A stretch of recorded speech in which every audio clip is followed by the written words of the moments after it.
To the max, baby. Hello world, welcome to the Max podcast, where we have real talk about educational transformation. I am Dr. Maxwell, and I'm super excited to kick off our second series called Pathways of Prosperity. What is that? It is all about pre-K, 12, and beyond for our students, because we want to make sure that they graduate college and career ready. And what better way to kick off our series than to have a college president, Dr. Pettit, who is the president of Carolina University. Welcome, and thank you so much for joining me today. I am very happy to be on your show. Thank you. Yes, sir. Well, do you mind sharing a little bit about yourself with us and what led you to this point to be the president of such a wonderful university? Well, I've been here a long time, that's for sure. I just started my 24th year as president of Carolina University, so I have one claim to fame. That's impressive. And that is I've been here a long time. I'm a little stubborn. But I think I am the longest serving university president in the state of North Carolina by almost 10 years. I think the next guy's at 15. Oh. So I've been doing this for a while. Wow, that's impressive. And a little bit about the university. We actually pulled together 7 universities and colleges, had a bunch of mergers, and from one created something new. And it's really exciting. I have a joke, and that is that we're really old and that we're really young. Really old because the combined history of these schools is 500 years. Oh my. But our new name is only about 5 years old. So really old and really young at the same time. So you had a previous name that people may know you by. What was your previous name? So for many years we were a seminary known as Piedmont Baptist College. And then we transitioned to Piedmont International University for many years. And then this transition was in 2020. Congratulations. So it seems that you're ever evolving. Yes, but we don't expect to do any more mergers ever. Too much work. Ever. Too risky. Ever. And never changing that name. That Carolina University name is playing well, markets well. Internationally, it's drawing students here, seeing rapid growth. We've actually more than doubled our enrollment since 2015. Congratulations. And now it's really taking off. So. I love that. Now, what is your school's mascot? So we are the Bruins. Can you explain that to me? So yes, a number of years ago, not long after I arrived here, there was a discussion about changing our name and changing that mascot. And we sent it out to all the students and the athletes and the coaches, and they tried to come up with something that wasn't prevalent across the eastern United States. I like that. And since Bruins are bears, and we do happen to have some bears around these mountains, we finally said, yeah, there's some school out in California that's a Bruin, but there's not a lot in the East Coast, and so we chose it based on that great analysis. I love that. I love that. Well, congratulations about all the change and innovation that you're having here at Carolina University. We're going to get a little bit more into that, but a fun question for you. If you could have any talent, what would it be and why?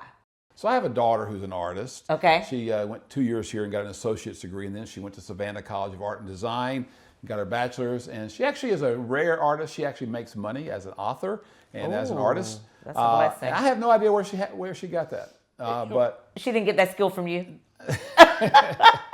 If she's watching this, she'll be laughing at that.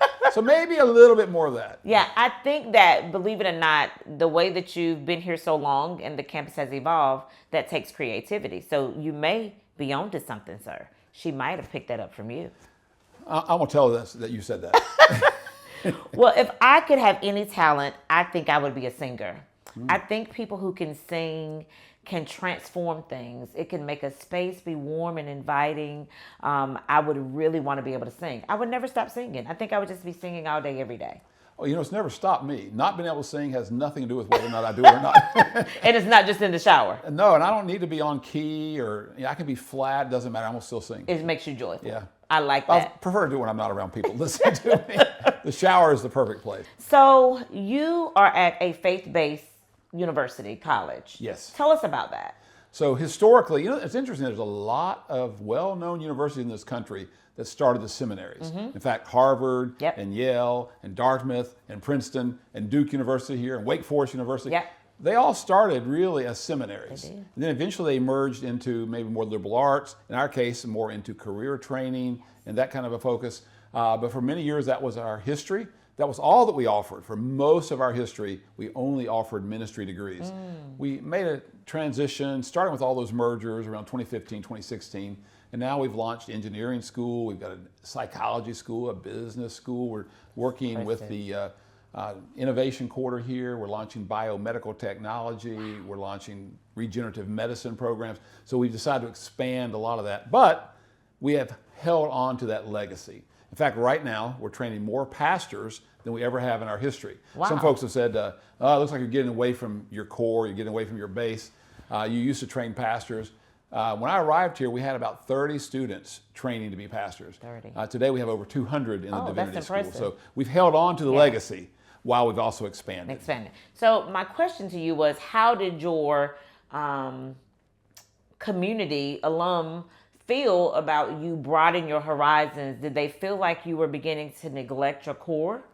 Well, some definitely, and some have said, hey, it's about time. And I have one other joke, because our mergers pulled together a variety of schools. Right. So my joke is that we pulled together Baptists and Moravians and Presbyterians, and we have a few Methodists and a few Anglicans, and we haven't killed each other yet. How did that go, though? Well, you pull cultures of any sort together, And it's interesting. and you have a little friction. Right. When you pull a bunch of religious cultures together and some non-religious cultures together, it's been a lot of fun, actually.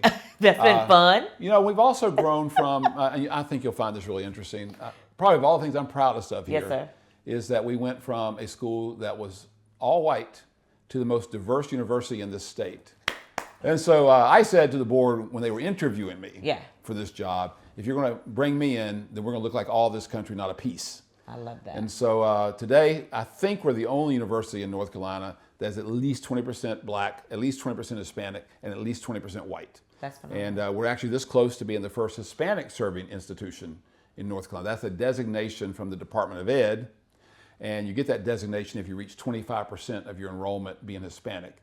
Wow. And surprisingly, even though there's 175 universities in the country that have that designation, 0 in North Carolina. And when you look at our Hispanic population, it's a little shocking. I think there's a community college somewhere, but no university, no private university. And we are going to be first. And we're way ahead. Congratulations. I think number 2 is at 15%, and we're this close to 25%. So. Oh, congratulations. Yeah. Well, it's evident when you walk into your office. I was greeted by a young man of Hispanic descent. There was a young lady there of Hispanic descent. Yep. So you've been strategic about diversifying your school. Why is that important to you? Well, first of all, I think it's just the core of who we serve. Yeah. We serve this community, we serve the state, we want to serve the world, not a part of it. So that, to me, was really, really, really important. I really hated being in a world where we were so limited. Yeah. And seemingly maybe on purpose, I don't really know, I didn't judge anybody, but you have to be a little proactive about making these adjustments. And we also have a very robust student employment approach. You do. We get a lot of students from around the world. These are people who are smart, sharp, they're 4.0 students back home. Their families have everything except money. We said, how can we help them afford it? Yeah. And we finally settled on a student employment approach. So when you see these students around here, I do. Almost all of our international students work on campus. Oh, wow. Which really prepares them for jobs in the future. I mean, we treat this like work.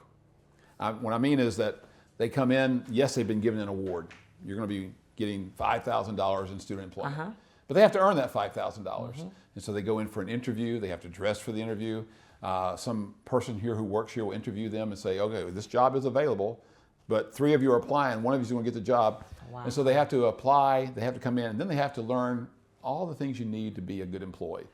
Dress properly, know protocols, be there on time, do what you're supposed to do. And if you work hard here, your first job's not so great. Your first job is going to be house cleaning or security or working in maintenance, maybe the kitchen. You're going to be like, this is a job. Yeah. But they get a real job. It's a real job. But if you do well in that job, you quickly get promotions and pay raises. And usually students, by the time they get to be seniors, are supervising and they're working more in tune with their degree area. So that's different. Yeah. That is a very different approach to a college.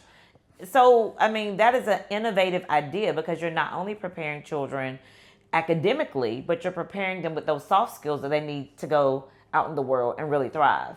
You know, if you were going to hire, let's say you need an accountant at your school. You look at us, okay, we have somebody with an accounting degree, a business degree. You look at another school, they have the same thing. But ours will have on the resume, I just spent 3 years in the business office. I spent the last year supervising 2 other accountants or 5 other accountants. So you step into the work experience. Yeah, on day one. Yeah. And we're starting to create a badge program. So they're going to start getting badges for things like communication, problem-solving skills. We'll put them through a program as well to do that. So our goal is to make sure they're career ready. Not only do they know their subject, but they're very experienced. And then we have a very robust internship program and a placement office. so that we're able to help them all the way through, so we don't just throw them out to sink or swim. That is absolutely phenomenal. I mean, when you talk about innovation, I think that you're really hitting the mark. But what are some other innovative things that you're doing? But I also want to talk about affordability. But before we get to affordability, give me some more things that you're doing to set yourself and Carolina University apart. Because, I mean, right now, this is an amazing opportunity because kids are not only coming to graduate with a degree. And you made a comment earlier. You talked about your daughter graduating with an associate's degree from here. Can you expound a little bit more on that? So this is not just a 4-year institution. So no, we have the 2-year associates, and that can lead to a lot of the other things we have here.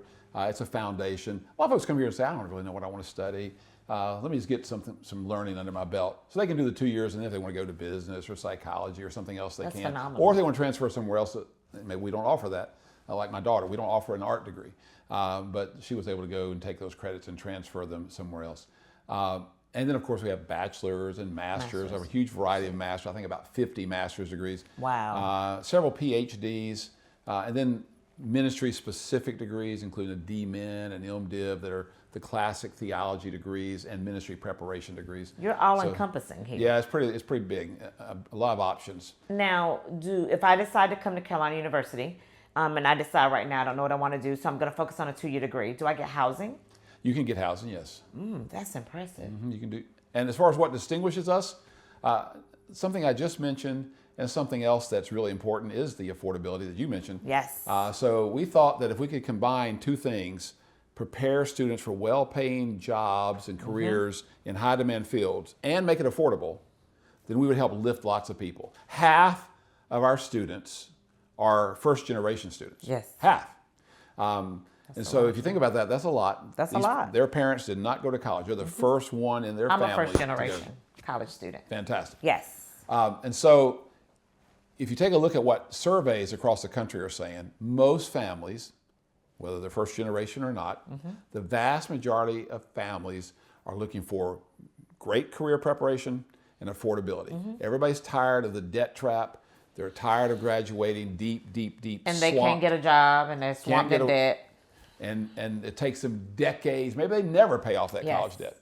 And so parents are more and more looking for a no-frills education. They don't want to pay for the university's next marble tower. They don't want to pay for the next bowling alley. They want to pay for an education. Education and experiences. Yes. Right. So that can lead to an internship, that can lead you to a job upon graduation. I don't want my child, and I have two who are, one who's soon to be a graduate, one that recently graduated. But the goal was for them to go to college and graduate and be able to take care of themselves and to find a job in the field. And it really seems like what you're doing is you're starting them as freshmen, and so that they're well prepared, not only with a degree, but experience. Because when you go look at the jobs, it says you need this many years of experience. And you need to have leadership and management. And so the kids are like, well, how do I have that if I just graduate with a degree?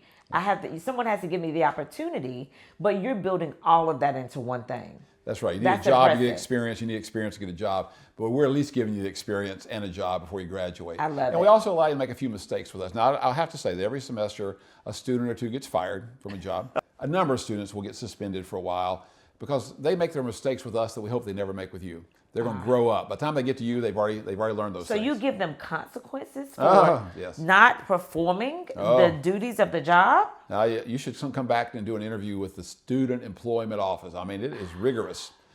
Fair, but very rigorous. I like it. Yep. I mean, because you have expectations, right? Absolutely. And a lot of them are learning these things for the very first time. And if you go back to the affordability, so when I was over at Carver, I think I talked a little bit about this, right? So a student graduating from a Title I school is going to get a significant scholarship with us. And what did you say that number was? Well, if you add it all together, you end up paying nothing. Yes. So this is a really good price. Free. So if you're in North Carolina and you're graduating from a Title I school, there's a very, very good chance, almost guaranteed, that you'll be coming to Carolina University tuition free. That's right. And probably not even paying any fees. Yep.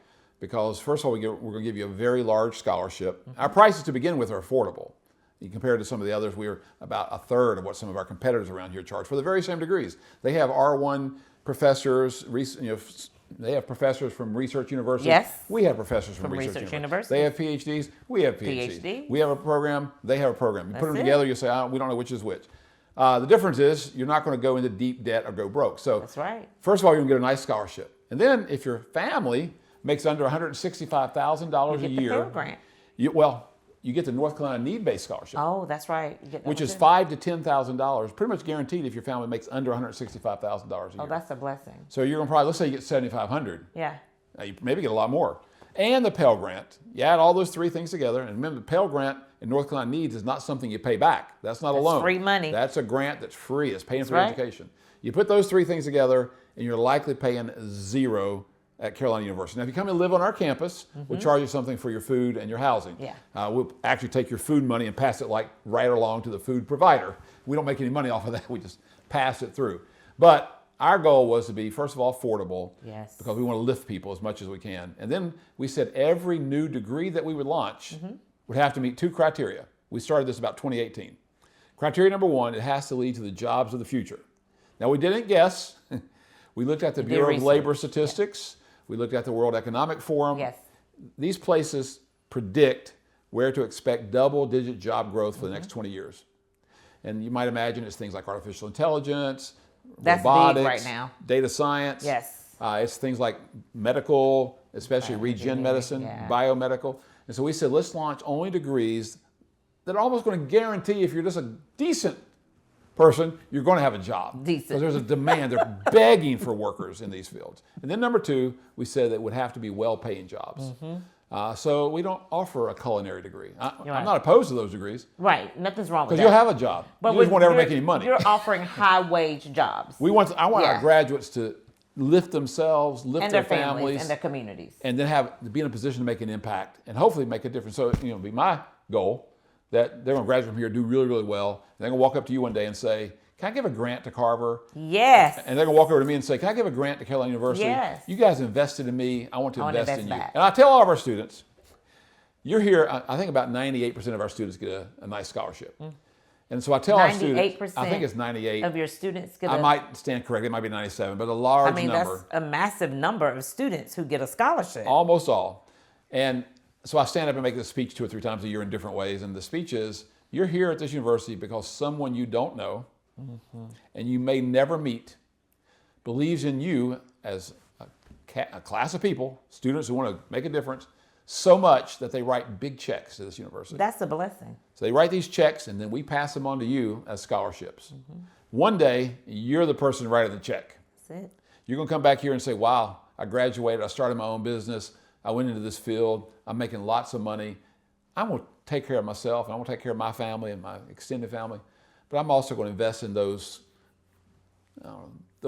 ministries that I like, those nonprofits that I like, and I'm going to go back and I'm going to be the person writing that check one day. I'm going to be helping that kid that will never know my name, never know who I am. That's I'm going to give it back. They're sowing into their community. Exactly. And investing in somewhere that's invested in them. I have a question about your crest. It is absolutely beautiful when I looked at your crest, and it has 4 distinct areas. Do you mind sharing about your crest? I need to start by just letting you know, without any bias, that was drawn by my daughter. She's phenomenal. It is absolutely beautiful. So every piece of that has some symbolism. Yep. From the cross that's sort of hidden, but if you look, you see it. You see it. Because that is at our very core, we're a Christ-centered university. And so that legacy is there. And we said, let's put that right in the middle. So no matter what else we do, we focus on that. And then since we're Carolina University, we're not North Carolina University and we're not South Carolina University. Palmetto and so trees. we said, let's put the Palmetto, since that's that state down there. Yeah. And let's put the Cardinal, because that's that state up here. Right. And then we put that book there for 2 reasons. One, it usually symbolizes learning, but it also symbolizes Scripture. Bible, and we said, we want to tell both of those stories. And so we included both of those. What's the 4th thing on there? Oh, the scales. Yes. The scales of justice. And in Latin is written grace and truth, because we want to be that place where we teach people truth. We teach them things that should be standards in our lives, should be the goals that we hit. But we also want to be gracious to other people. We want people to be gracious to us when we fall short. Yes.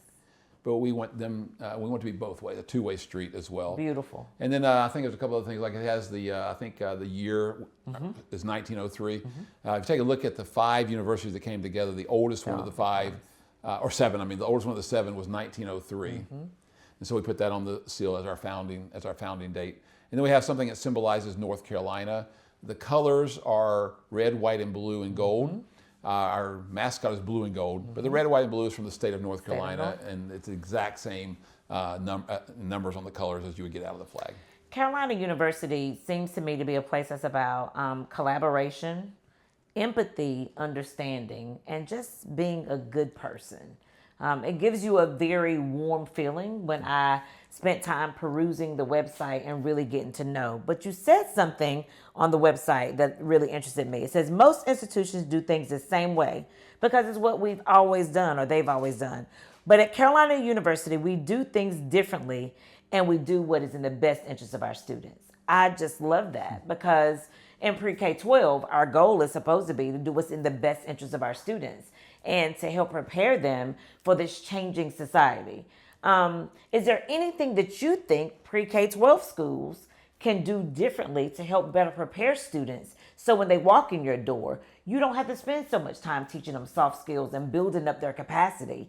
What do you think would be a collegial relationship between pre-K-12 and college and beyond? So far be it for me to tell you how to do that, because that is your world. I will, though. That's how we learn. I'm sure you got something to say. But again, congratulations for the huge improvements at Carver since you've been there. Yes, sir. Across the state, across the regions. It's being noticed. I've actually read a couple of your articles about you. Not your articles, but articles about you. You're so kind. And I watched one of those news videos. So congratulations. Thank you, sir. So maybe you should be the one teaching the seminar on this subject. I'll tell you a couple of things that we're doing that I think could be applicable to K-12. I'm not 100% sure because it's not a world I've been in since about 45, 50 years ago. But I have some ideas. So one of the things we did here that I think has really helped on the academic side is to go to an active learning approach in our classes. Yes. Now you may have to bear with me for a minute to tell you a story. Okay, I got you. All right, so about, I don't know, let's say 15, 17 years ago, the word started getting around about flipped classrooms. Yes. And it was a new term to me. I now think that if higher ed had been invented before the internet, excuse me, the other way around. I think if the internet had been invented before higher ed, every class would be an active learning class. Okay.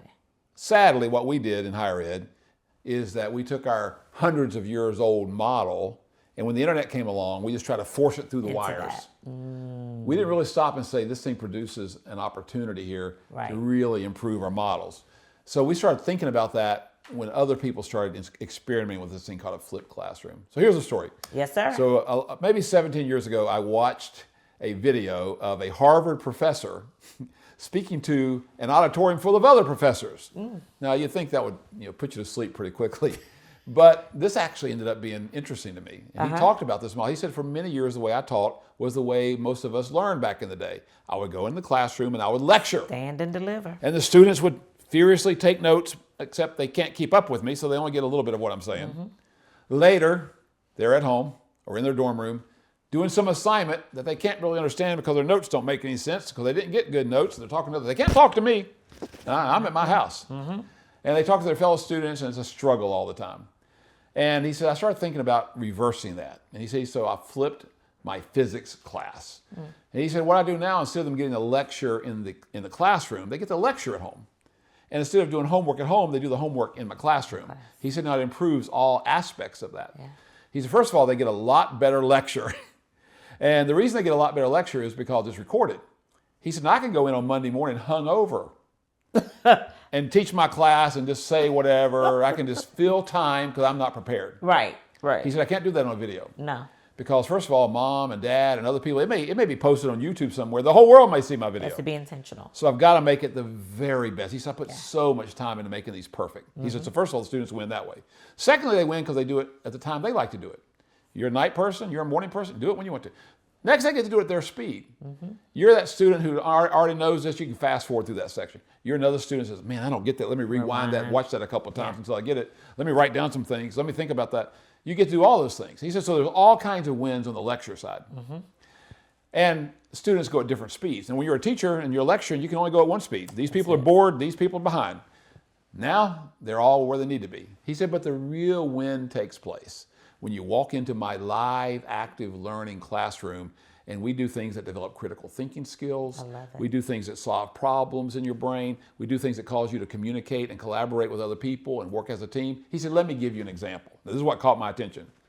He said, pretend you're one of my physics students. And last night I was talking to you about the atomic particles of metal. Don't sound interesting. Yeah, really exciting. And why metal expands when you heat it and why it contracts when you cool it. He said it has to do with the distance between the atoms. Okay. They grow in distance when you heat it and they come back together when you shrink. Okay. He talked about that for a minute. He said, now that's what you got last night on your lecture. You took your notes and now you're back in my classroom the next day. And you get to play with the metals. He said, no. He said, this is what I'm going to do to you tomorrow. You come back in my class. He said, in fact, I'm going to do it for all of you right now. He said, all of you have your little clickers, your remote controls. Pick them up. So all the professors in that room picked up their little remote controls, clickers. He said, now on my PowerPoint here, I want to show you a picture. He put a picture of a thick sheet of metal with a hole in the middle. Okay. He said, now class, if I heat that piece of metal, will the hole in the middle get bigger, get smaller, or stay the same size? A, B, or C? Choose. So they panned the audience, everybody's clicking. Right. He said, all right, let's see your results. Yeah. Ah, he said, as I suspected. A third of you say bigger, a third of you say smaller, and a third of you say same size. Obviously, 2/3 of you are wrong. You should have been listening to the lecture. I gave you enough information. He said, however, here's what we're going to do for the next 2 minutes. I want you to get in little groups, and I want you to talk about it and see if you can come to the right answer. Cool. Go. Well, they panned the audience. Everybody's talking, whispering. Yeah. Stop after 2 minutes. Take your clickers and vote again. Ah, he said, as I suspected. Now 97% of you say the hole gets bigger, and you're right. And in just 2 minutes, non-physics students using logic and communication, working through, collaboration, were able to reach the right answer. Yeah. He said, that's a healthy use of your brain, and now you're unlikely to ever forget it. Now, I saw that video maybe 17 years ago, and I'm sitting here talking to Dr. Maxwell, and I don't think I'm ever going to forget it. So we started thinking about that and started experimenting a long time ago. Yeah. We started flipping these classes, and we started creating these active learning sessions. Well, as of a year ago, January, the entire university went active learning. Oh, congratulations. Every class here. And we don't allow a professor. You can't go into one of our classes as a professor and lecture.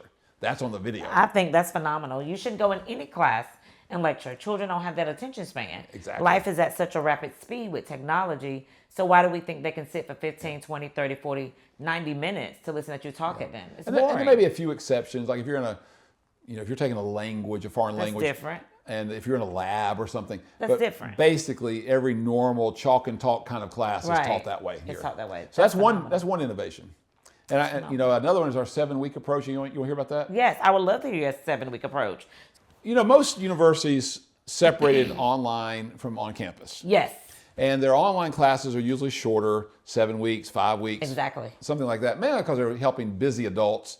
And they like to have a few smaller sessions around the year instead of 2 heavy semesters. So we did the same thing. Back in 2004, I actually launched online here, and we went with 7-week classes. That's awesome. And on our main campus, we had 15-week classes like almost every university has. COVID came. You may remember. Spring of 2020. Yes. And then everybody had to go home. Everybody went Fall home. of 2020, the government said, well, you can bring them back, but you got to do social distancing and all this stuff. And we may make them all go home again. So we thought, man, if our students all come here and they have to go home. They might as well just stay home. Yeah, we talked about all these different options. Right. The good news for us is that all of our main campus students do most of their work online because of this flipped approach that we used. So there wasn't really a learning curve in the spring. But when we brought them back, we said, it'd be really nice if we matched our main campus to online as far as how many weeks the class is. Because that way, if a student has to go back and forth, they're not going to be way ahead or way behind. It makes sense. It'll align. If an on-campus student wants to go online for a couple of weeks, come back to main campus, we're going to let them. Oh, that's perfect. So we offered... Wait a minute. So you were that flexible? We were that flexible. Oh, that's impressive. And it that's not common. No, but it's interesting what came out of it. Okay. So we did that, and so instead of a student taking maybe 5 classes, you remember going to college and you had to take 5 classes, Yes, and you had to some be on Monday, full-time. Wednesday, and Friday, and some on Tuesday, Thursday, and you're always running. Exactly. Well, now they were only taking like about 2, maybe 3 courses because they're only doing it for 7 weeks. They did it for 7 weeks, and then they took a 1-week break, and then they did a different couple of courses for the next 7 weeks. So you're still getting the same 5 courses, but you're getting them as 2 here and 3 here. In chunks. Well, we found out very quickly that our students were learning more, they were testing better, Had more success that way. Having more success, and maybe concentrating on 2 or 3 classes is better than concentrating on 5 or 6. Yes, I agree. So we kept it like that. We had to for that fall, and then we did it for the next spring. And at some point in time, COVID started waning, and then we started talking about going back to our traditional models. Well, faculty and students said, no, we will rebel. We love it. this. Yeah. So we have decided that from now on, we're going to be offering a 15-week semester, but it'll have 7 weeks, 1 week, and 7. So a couple of classes, a break, and then a couple of different classes. So that's something we do that distinguishes different. us. There may be somebody in the world that does it, but that's what we do, main campus and online. But that's, again, true innovation. But it was birthed out of something that was traumatic for the world, but something positive came out of that. That's because exactly it seems like you guys are ever evolving and changing. Yes. And it seems to be positive for you. So what is your population of students? So we are right at 1,100, 1,150. Probably by the end of this year, by the end of the spring and summer, which is our academic year, we'll probably be right about 1,300 for this year. So congratulations. Like you're doing some really amazing, innovative things that most people, like you said at the beginning in that quote, they're doing it because it's what they've always done. And this is who we are, right? But you're saying, well, even though this is who we are, we're going to hold those traditions and values, but we're still going to evolve with the time so we can continue to compete. Yeah, you know, if you do, sort of have the courage, maybe the insanity to experiment with a lot of options, especially as our world is changing, and thinking through how we can be effective next year and the year after, you're going to make a mistake or two along the way. We at one point experimented with something that we thought was going to be the greatest thing. We finally had to say, nah. So we went with, some schools have done this. Europe, it's pretty much the model, and that is to go to a 3-year bachelor's where you go to school basically around the year. You do 3 semesters. Okay. So you can finish your bachelor's in 3 years. 3 Save years. a lot of money. Yeah. We launched it. We required it. And we found out that students in didn't America work. hated it. I want my summer vacation. They want summer. And so we finally said, okay, I give up. This is an innovation too far. You done pushed it too far. Every now and then Say like, let's dial it back a bit. Let's dial it back a bit. Okay. Exactly. I love that. That is exciting for you guys here. And I love your energy. So like 24 years, how many more years do you have of you in this? And I know you're not supposed to ask that question, but you don't seem like you're tired. You seem like you're looking for the next big thing so you can bring it to Carolina University. You know, I've actually never been more energized. Now we've launched all these new degree programs. It's really exciting for me too because, you know, when you launch a new degree program, on day one, no one knows it exists. That's right. You have to hire your faculty, you got to build. do your research, you got to write your curriculum, then you got to get it approved by governments and accreditors, and finally you get to launch it. Well, then you still don't have any students in it. So finally you market it. Yep. First year you get 8 students. Like, second year you get 15 new ones. It takes 3 or 4 years. Well, some of these programs, actually several, were launched within the last 3 to 4 years. Esports, one of those? Esports was launched, something like that. And so to me that's really interesting because only now are we starting to graduate any students or even large amounts of students in some of these degree programs. So you want to stay through to be able to see the fruits of your labor. So the students graduating, working, and coming back into the community to give back. There's a I won't mention my friend's name, but there's a president of another university in this area who recently turned 70, and his school gave him a 10-year extension on his contract to 80. Oh my. And I thought, well, 80? I mean, at what point are we going to be sitting on the beach just, sipping lemonade and tea? If I were, ask my family, if I'm sitting on the beach with lemonade, all I want to do is get back to work. I love what I do. I absolutely love it. So if God gives me health and strength, I'll stay here as long as people will let me. Oh, yeah. That's beautiful. Yeah, I like it. So passion is what brings you back. Yeah. And you love what you do. Absolutely. I know it's interesting. You think there'd be a number of people who've done this longer than me, but there aren't. And the national average is 5 years. Sir. It is a stressful job. Like, health is a thing. People want to live, and it seems like you're thriving, though. You know, I've been blessed. I have a board that has allowed us to innovate and has allowed me to lead. There's a lot of presidents who, first of all, they can't lead because, first of all, the faculty tell them what to do, and then the donors tell them what to do, and then a board of regents somewhere tells them what to do. And by the time you look at it, there's 18 different people telling you what to do. You don't get to do anything because you can't do it unless they say yes and they say yes and they say yes and they say yes. It's hard to change something. Yeah. You change this. These people want you to change it, but those people don't. And you're fighting to grow. So I'm blessed. You're blessed. I'm really, really, really blessed. And so it seems like finding the right fit also, because when you find the right fit and you're happy in what you do, it doesn't feel like work. It brings you joy. That's like my daughter. She's an artist. She draws every day. That's all she does. That's her living. I'll tell you, you'll never work a day in your life, Tiffany. Never. Hi, Tiffany. I feel like I know her today. Yes. I feel like I know Tiffany. So, Dr. Pettit, when I was studying and researching the institution, there were a lot of words repeated. Innovation, inspiration, and collaboration kept ringing high. Why does these three words symbolize your university and what you believe in? So we've talked a little bit about innovation, and inspiration has a multifaceted answer. Has to do with, first of all, our inspiring God and what he does in our lives, and our desire that our students would know him and emulate him. Our mission statement says that we want to be a Christ-centered university focused on student success. So those are the two that we want you to emulate Christ. We want you to love other people like you want to be loved, and so forth, and live virtuous lives and meaningful lives. We really hope our students have lives that are full and vibrant. And that they demonstrate some of those characteristics of Christ in their professional world, but also in their personal lives.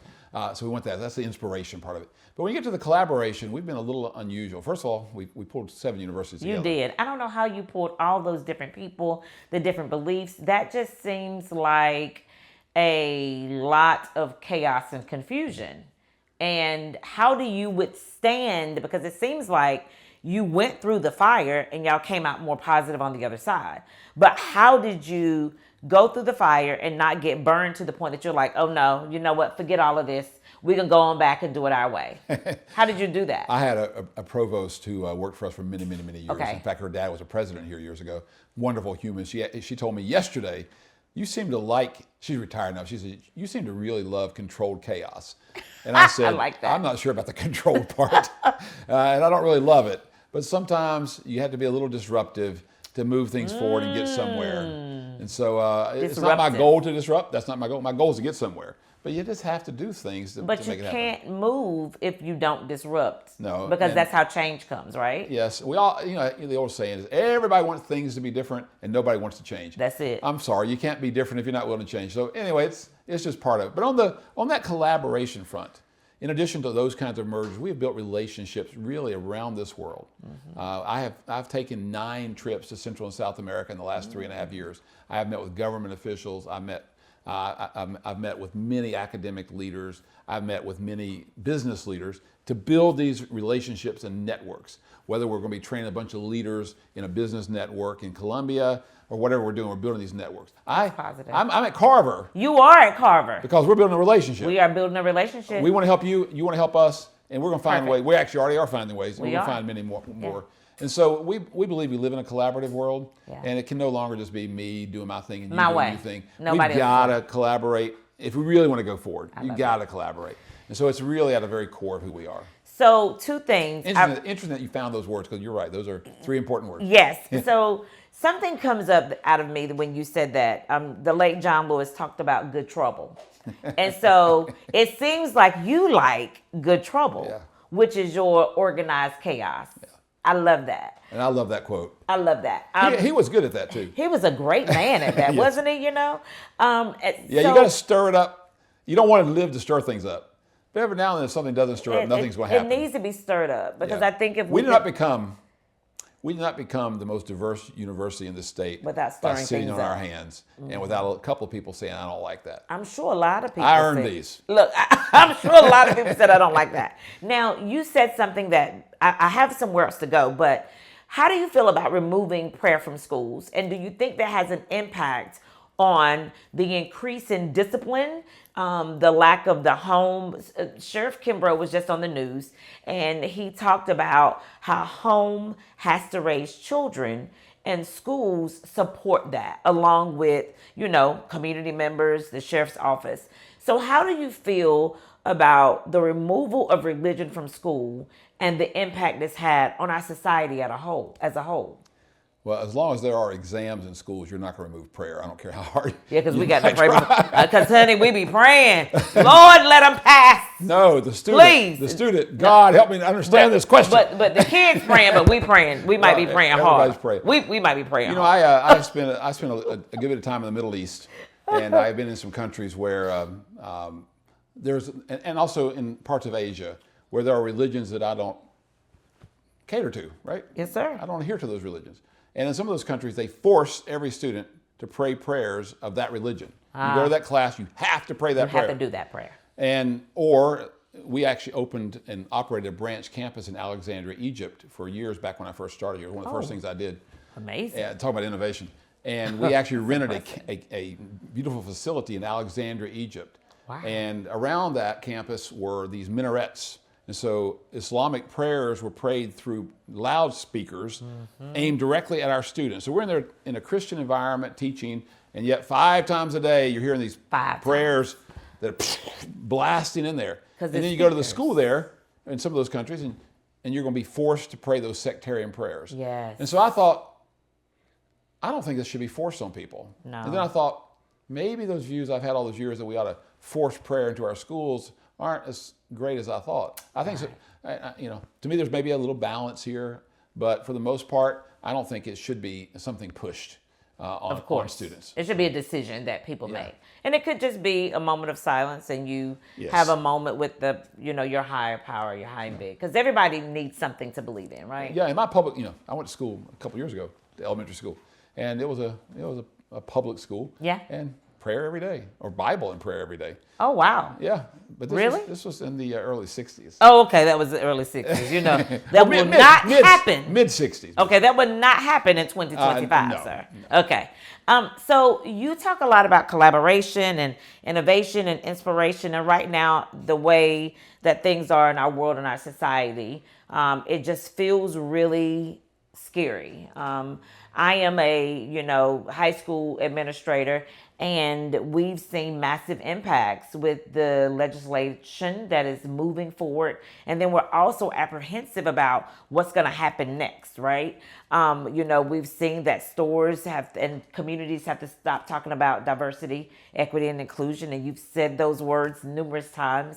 So how do you feel about the current state of affairs of our country and the impact it may have on your faith-based institution that's 20%, 20%, 20%. Like, that is a huge impact that I can see. We need another 45 minutes. So sorry. That's a great question and a minefield. Thank you for that. Sorry. But actually, one of the things that to me is really fun is the fact we pull these students together. So at the beginning of every school year, I stand up and give the same speech. It's not the same speech, but it's basically the same speech. And I say to our students, 25% of you here are Republicans, 25% of you are Democrats, and 50% of you are from some other country and you've never heard of a Democrat or a Republican. And we could easily be a school at each other's throats. We really could. I've got people, when they hear that they're going to phase out the Department of Ed, they stand up and cheer and want to go, celebrate. I have other people like, the world is coming to an end.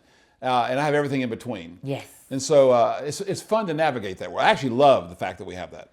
I know you didn't come here for a sermon, but I'll tell you what I always say to them. I always tell them a story from the life of Christ. So Jesus chose 2 followers, one who was a zealot and one who was a tax collector for Rome. Mm-hmm. This was a Jewish man who had sold his soul to the occupying force and was collecting taxes from everybody and giving it to Rome, and people hated him. Mm-hmm. And then you had the zealots who believed they should kill all the Romans. So think about it. Jesus has one guy who has sold his soul to Rome, sitting around him by the fireplace every night, and another guy who wants to kill him. He thinks the only good Romans are dead ones. Right. And yet, Jesus pointed to them something bigger than either one of those things. There's something more important in your life than winning those things are important to you, but that's not what's really most important. Let me tell you about something bigger and better. Let's talk about an impact that you can have beyond that. And neither one of those guys would have believed it. No way that Simon the Levite was going to believe that a couple hundred years later there was not going to be a Rome. Right. It was going to be gone. Yeah. And the zealot, no way he would have believed that 35 years later, Rome would burn Jerusalem to the ground. There would no longer be a Jerusalem to defend. Right. So both of those things they love so much, we're going to be gone. We're going to be gone. So why not focus on something bigger? And so I'll say to them, let's come together. You have your opinions. Good, you should have opinions. But let's do a few things. Let's first of all seek to understand instead of be understood. That old Stephen Covey principle. Yes. Let's seek to understand. Why don't you spend your year this year listening? Not just talking, because what we always do is we hurl words past each other and nobody ever stops to listen. And make it your priority this year that you're going to build relationships across normal boundaries. Go ahead and build a relationship with people like you. If you're here from Nepal, you want to get with your Nepali friends and speak Nepalese, do it. Right. If you're a basketball player, you want to get with your basketball, hang out with your folks. Yeah. But make it your goal right now that you're going to build friendships and lasting relationships across all these lines. You're a Republican, you're going to get to know a Democrat. You're white, you're going to get to know a Hispanic or whatever. So you're just and I watch it happen every year. So you're basically trying to tell us that you just believe there's something bigger and that right now is not the end and that there's something good that's going to come out of this because we're going to all get to a point of understanding? 200 years from now. Is that what you're telling me? 200 years from now, we're not going to remember if there was a Department of Ed or not. I'm not going to be living 200 years No, from but now. the people who are not going to remember about this fight. It might make a history book somewhere, but whatever happened to the Department of Ed. We don't have books anymore. Oh. So much so. What is, what is a book? What is a book? I mean, I love Audible.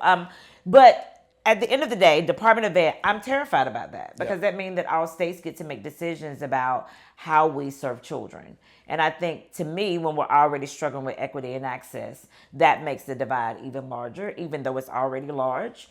So that makes me nervous. But I do love the approach where you are forcing them to learn something different about someone not like them. Because I think that goes back to the empathy that you started with and just being a good person and caring about other people and being understanding, right? And I think that we're missing a lot of that in our country right now. You know, we have a weekly chapel or convocation every Friday. If you go in there on the first Friday of the year, everybody is self-segregated. It's automatic. Automatic. Who's not going to do that? Yeah. Come back at the end of the semester, and you will see they're all mixed together. They're all sitting with each other. They've all built these friendships. That's beautiful. And they're graduating here with lifelong friends who aren't like them. You know, on our board, you know this, but on our board, I have 2 career politicians. I got a top elected leading Democrat, and I have a top elected leading Republican. And every now and then we get one of those meetings, and they want to, especially during election years, they want to move the school this way, or they want to move the school that way. And it's always kind of fun for me because they kind of balance each other. And so I love all that. This is fun for you. I just find that so interesting. What do you do to de-stress? Because this seems very stressful to me, but it seems so fun to you. I don't understand your what's fun. Like, I think we have a different definition of fun. Yeah. I enjoy this a lot. I love it. So this leads me to one of our final questions. What legacy would Dr. Pettit like to leave for not only Carolina University, but Winston-Salem, Forsyth County, and the world beyond? So I have a repeated prayer that I pray almost every day of my life. And I think I've been emailing you some of those. They're amazing. Thank you for that motivation. And the last one I emailed you had a list. And somewhere as I get through that list, there's a name of God that prompts a prayer. And that prayer is that we would graduate key gospel multiplying, self-reproducing, highly influential Christians from every country on earth. So one of the goals is to graduate a leader. And we're halfway there. We've gotten to 100 countries. There's only 200. But the other thing I pray every single day is that this university will grow in influence to become an internationally recognized leader in innovative, Christ-centered higher education for effective ministry and successful careers for the glory of God. I pray that every day. I've been praying it for a quarter of a century. And when I started praying and talking about it, we're going to become internationally recognized. People are like, that man has lost his marbles. They thought you were Noah. We have 100 students, and you think we're going to be recognized? But we have about 50 countries represented in our enrollment right this minute. That's phenomenal. We graduated people from 23 countries last spring. Every year that number is going up. And so if you go to San Pedro Sula, Honduras today, and you say Carolina University, they're going to say, oh, we know who that is. Wow. There's a lot of cities where that's beginning to happen because of the people that we have there and because of the expansion. So that would probably be the legacy that I would like, that we actually taught all nations and we became internationally influential and had a huge impact here, especially on the job force. If you go to any Winston-Salem Chamber of Commerce meeting or Greater Winston-Salem meeting, they're going to always be talking about the job skills gap. Yes, it's a big thing everywhere you go. We can't find... Tons of articles. Dr. Tony Atala sits at the top of W Firm, at the top of the innovation quarter, and he told me personally that they have a hard time finding people who... They can find some technicians who work in biomedical. They can't find leaders easily. So, like, we're developing a degree program to fill that job gap. You have a PhD in leadership, I saw. We do. That's phenomenal. Yeah. Because I think being a leader, people think they want the job, but they're not ready for all the job entails. People are really excited for a title, but they're not excited about all the stuff that comes along with the work of truly being a leader, because it takes a lot of selflessness, and all those things you talked about: collaboration, inspiration, having vision, and empathy for others, and being a good listener. Dr. Pettit, this has been an amazing time with you. I've learned so much about you and Carolina University, and I'm sure our world has. And I think that this is an amazing institution that a lot of people may not know about, but you provide all opportunities from an associate's degree and beyond. Where can someone go and get all of that in one place and then leave a better person, being able to travel abroad and meet all kinds of people, and having such an amazing, empathetic leader such as yourself? We would love for them to come to our website. They can just Google Carolina University or go to carolinau.edu, and there's a link right there where you can view all the programs and you can request more information. We have people standing by that would love to talk to you and help you through the process. Thank you so much. All right, world, thank you so much. And thank you for joining us. Thank you so much, Dr. Maxwell. To the Max podcast. I really appreciate you. Please make sure you like, share, subscribe, and tell a friend or two or three or four or five. But if you're not watched the first series of shows, please do so. I hope to see you soon. Go out and be great, because you already are. Mwah.